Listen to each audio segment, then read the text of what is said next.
Well, first off, they just didn't want to make a hard decision, right? Figuring out who's going to be number two is going to be a difficult decision. It would have been a much harder decision to figure out which one of those young men would start. And when you look at what the Cleveland Browns are doing, this is why people spin the block in relationships, right? You remember, hey, man, I had a great relationship with this person. Then I moved to this person and it wasn't so good. This person's available on the market again. Let's spin the block and try it, right? And that's what they're doing. They caught fire late in the season 2 years ago with Joe Flacco. You're talking about Kevin Stefanski, a guy who's won the Coach of the Year 2 times. He thinks that he can go out and win games early this season with Joe Flacco. They could be coaching for their jobs. Joe Flacco is what you know. It's the stability that you trust. I think this team will be okay. But I still think this team finds itself in a position where they're going to have to figure out who their franchise quarterback is, whether it's this season or next offseason. And Joe Flacco gets you no closer to that and also no closer to winning a Super Bowl, which should ultimately be the goal of this team. The Cleveland Browns just made it official. Joe Flacco, yes, 39-year-old Joe Flacco, will walk into Cincinnati on September 7th as the starting quarterback. And let me tell you right now, this move has lit a firestorm across the NFL world. Because when the dust settles, when you pull away the smoke, what this move really says is this: we don't trust Shedeur Sanders. We don't trust Dylan Gabriel. We don't even trust Kenny Pickett. The Browns went with stability. They went with the familiar face. But did they go with the right face? Think about this. Joe Flacco came off the couch in 2023 and somehow dragged the Browns into the playoffs.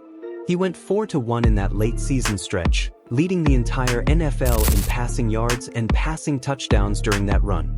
40 different quarterbacks have started for Cleveland since 1999. Only 3, including Flacco, hold a winning record.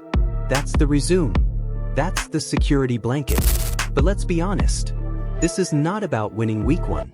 This is about avoiding tough decisions. Because Ryan Clark nailed it. The Browns didn't want to make the hard call. They didn't want to look at Shedeur Sanders and Dylan Gabriel and say, you know what? One of you kids, this is your team now. That's what true franchises do when they're ready to turn the page. Instead, Cleveland spun the block. They went back to the X. They said, hey Joe, you were good to us once, why don't you come back one more time? But here's the problem. What does that really get you? Stability? Sure. A Super Bowl shot? Absolutely not. And here's where this gets really controversial. Ryan Clark flat out said it. Going with Flacco gets you no closer to finding your franchise quarterback. None. This team is still in the exact same place they were last year, unsure of their future. Shedeur Sanders? Dylan Gabriel? Kenny Pickett? Nobody's been given the keys. And that indecision, that fear, is the story of the Browns. Now let me ask you, if you're a Browns fan sitting at home right now, do you really feel excited watching Flacco jog out there week 1? Or would you rather see Shedeur Sanders take his lumps, grow in real NFL action, and maybe, just maybe, become the franchise star you've been praying for since 1999? Because let's be honest, safe decisions don't win Super Bowls. Bold ones do. Adam Schefter laid it out plain. Flacco didn't even play a preseason snap to win this job. That's how much the Browns trusted the veteran. They already had this decision in their back pocket. No matter what Shedeur showed in practice, no matter how many times Dylan Gabriel flashed, the Browns weren't going to hand them the reins. This was Flacco's job the moment he signed his contract. And I've got to say, it almost feels like disrespect. Disrespect to Shedeur. Disrespect to Gabriel. Because what's the message here? You could be brilliant, but you'll never start week 1 because you weren't born in 1985. It's an old school, safe move in a league that rewards risk takers. Marcus Spears made the perfect analogy. He said this is like spinning the block in relationships. You remember the good times, you forget the bad, and suddenly you're back in something you know isn't long-term. That's exactly what Cleveland is doing with Joe Flacco. And Kevin Stefanski, yes, a 2-time Coach of the Year, knows this isn't forever. He knows his job might be on the line. And that's why he took the safe bet. But here's the kicker. This safe decision could come back to haunt him. Because if the Browns stumble out of the gate, if Flacco starts looking his age, fans won't just be calling for Shedeur Sanders. They'll be screaming for him. And let's not forget the Travis Hunter trade. Cleveland has 2 extra first-round picks sitting in their back pocket for 2026. That's supposed to be a quarterback-rich draft. So maybe, just maybe, this front office is already looking past Shedeur Sanders and Dylan Gabriel. Maybe they're treating these rookies as temporary fillers until they chase another big-name QB in 2 years. But that raises the real question. Why even draft Shedeur if you were going to bury him behind a 39-year-old? Why give Dylan Gabriel a shot if you were going to default back to Joe Flacco? That's the contradiction. That's the drama. And this is where the fire burns hottest. Because if you waste Shedeur Sanders, if you trade him, if you bury him, that's a move this franchise will regret for decades. Dan Orlovsky chimed in too. He admitted he'd have gone with a rookie. He didn't even care which one. He just wanted the Browns to commit to the future instead of the past. He looked at Shedeur, saw flashes of brilliance. He looked at Gabriel, saw flashes of brilliance. His point was simple: both kids gave you reasons to believe. And if you're Cleveland, why wouldn't you chase that belief? But here's where the plot thickens. Because this isn't just about quarterbacks. Nick Chubb is gone. The run game isn't the same. Suddenly, the Browns are leaning on rookies like Quinshon Judkins, who, by the way, is still unsigned and under investigation. Jerome Ford? Dylan Sampson? Those are the names Cleveland is hoping will carry the load. So let me ask you again, what's the Browns' real identity now? Are they a ground-and-pound team? Are they a veteran-led, pass-heavy squad behind Joe Flacco? Or are they just a team afraid to find out if their rookies can swim in the deep end? Whole of this team. Yeah, so I would have gone with one of the rookies. Which one? I don't know. Because my answer is, I've seen one body of work with Shedeur that was really good, and I've seen one body of work with Dylan Gabriel that was really good. I don't know what the practices have been like, but I do think if you're the Browns, you should walk away encouraged by both of them. And because, to RC's point, wanting to know a little bit more of the future because of the Travis Hunter trade and the 2 first-round picks, I would have taken the rookie. I think the overall perspective of the football team is Kevin Stefanski, who's the head coach and their play caller, once again, does he get back to his roots? No matter if it's Joe Flacco, Shedeur, Gabriel, Kenny Pickett, this was a team that traditionally, under Kevin Stefanski, has run the football incredibly well, the commitment to it, the yards per carry to it. Now, not only are they going to do that, who's the back? Because lost in all of this, they lost their guy. Like, Nick Chubb is gone. And so, does that become Quinshon Judkins? Is it Jerome Ford? He still has to figure out some of the stuff off the field. 100%. So part of the Joe Flacco run 2 years ago was they were still running the football really well. Part of Joe Flacco having some success now will be because they get back to running the football really well. What a performance from Shedeur, I thought, put him in the conversation to see who the backup would be, right? You got a depth chart that's listed, boom, boom, boom. This was the moment where the whole table agreed. RC, Dan, Marcus, they all said the same thing. One of the rookies must be the backup. Period. Not Kenny Pickett limping around with a hamstring. Not some phantom veteran they bring in mid-season. No, the backup has to be Shedeur Sanders or Dylan Gabriel. Because when Joe Flacco's body eventually gives out, and it will, Cleveland has to be ready to pull the trigger. And here's the telling part. They said point blank, you don't know if your franchise guy is sitting in your locker room until you give him that shot. Shedeur Sanders could be that guy. Dylan Gabriel could be that guy. But if the Browns hide them behind Joe Flacco for the entire season, we'll never know. So let me throw this to you. Would you rather gamble on Joe Flacco's last ride, or burn the boats with Shedeur Sanders and find out right now if you've got your future? Because safe bets don't build dynasties. Risks do. So here's where things get even more chaotic. Adam Schefter dropped the bomb. The Browns could carry 4 quarterbacks on the final 53-man roster. That means Flacco, Pickett, Shedeur, and Gabriel all hanging around in one QB room. That's not a plan. That's a circus. Think about the psychology of that locker room. How does Shedeur Sanders walk into practice every morning knowing he's technically the future, but standing 3rd or 4th on the depth chart? How does Dylan Gabriel convince himself he's more than just a placeholder when Kenny Pickett's name still floats around the rotation? That's not competition. That's confusion. And here's the part that really sparked the panel. Ryan Clark didn't mince words. He said if I'm Shedeur or Dylan, I burn the boats. What does that mean? It means you walk into Berea, Ohio, and you tell the staff, no more veterans, no more safety nets. If Joe Flacco's the starter, fine. But the minute he's done, it's me. It's us. Ride or die. That's the mentality of a franchise quarterback. That's what separates the guys who hold a clipboard from the guys who lift the Lombardi. But here's the dirty little secret. Cleveland's front office might not even believe in these kids long term.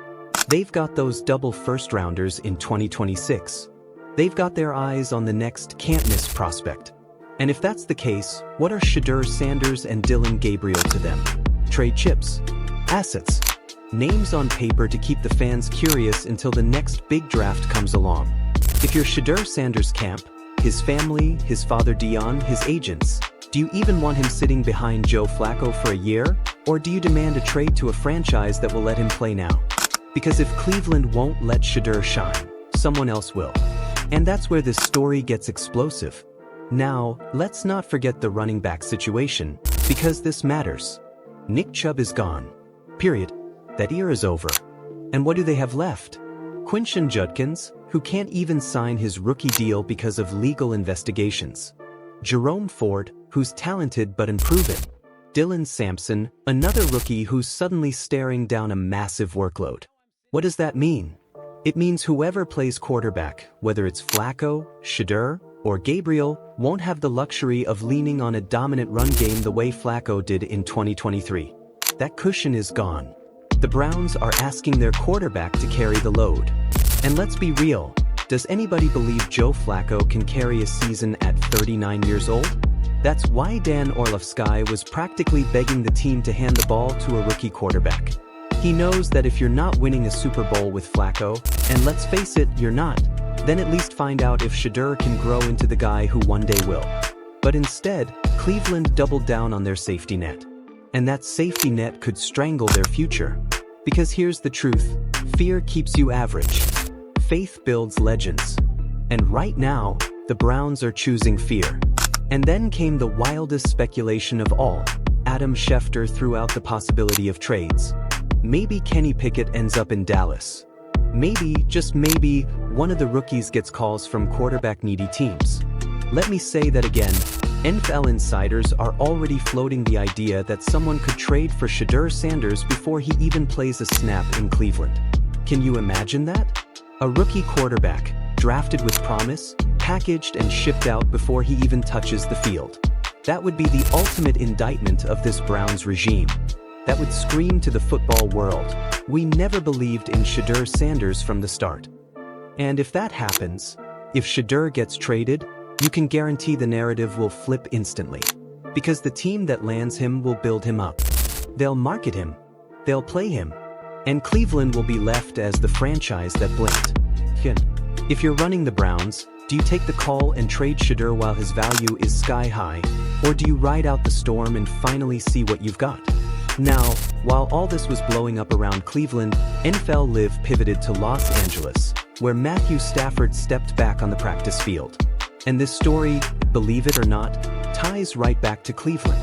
Because Stafford is 37 years old, dealing with a bad back, trying to build chemistry with new receiver Davante Adams. Sound familiar? It should. Because Joe Flacco is basically Cleveland's Matthew Stafford, an aging vet who can still sling it, but whose body could betray him at any moment. Sean McVay has to handle Stafford with kid gloves. Limit his practice reps. Keep Jimmy Garoppolo prepped as a backup. Because one hit, one awkward sack, and the whole season could collapse. That's the Rams' reality. And if you swap out the names, isn't that the Browns' reality too? One hit to Joe Flacco, and suddenly the future is here whether Cleveland likes it or not. Ryan Clark said it perfectly. Toughness doesn't have an expiration date, but recovery does. Flacco's mind might still be sharp, but the body doesn't lie.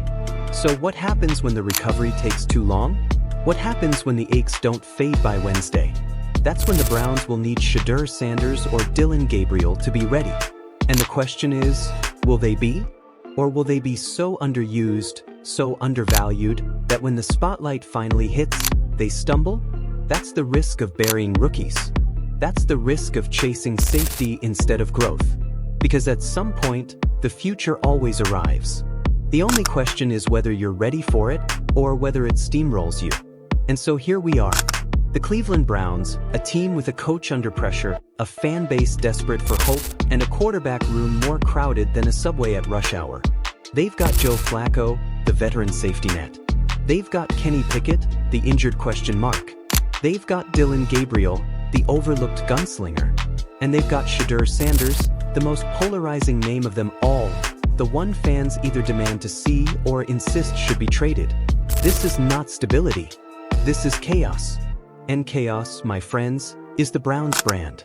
So here's the truth. The Browns just delayed the inevitable. Flacco will start week 1, maybe week 2, maybe week 3.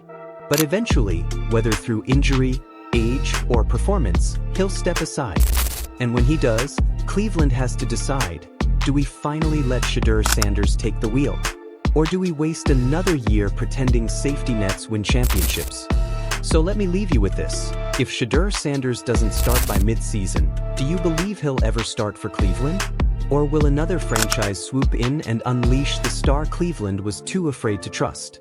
Because make no mistake, the Shedeur Sanders story is not going away. If the Browns won't write it, someone else will. And that's where we leave it tonight. Joe Flacco may be the starter, but the controversy, the fire, the passion that belongs to Shedeur Sanders. Cleveland can delay it, Cleveland can deny it, but the day will come when they have to face it. This has been Gridiron Insights. If you enjoyed this breakdown, hit that like button, smash subscribe, and join us every day as we dig into the biggest stories, the biggest controversies, and the biggest voices in the NFL. Because one thing is certain, the drama never ends. Like and subscribe to Gridiron Insights.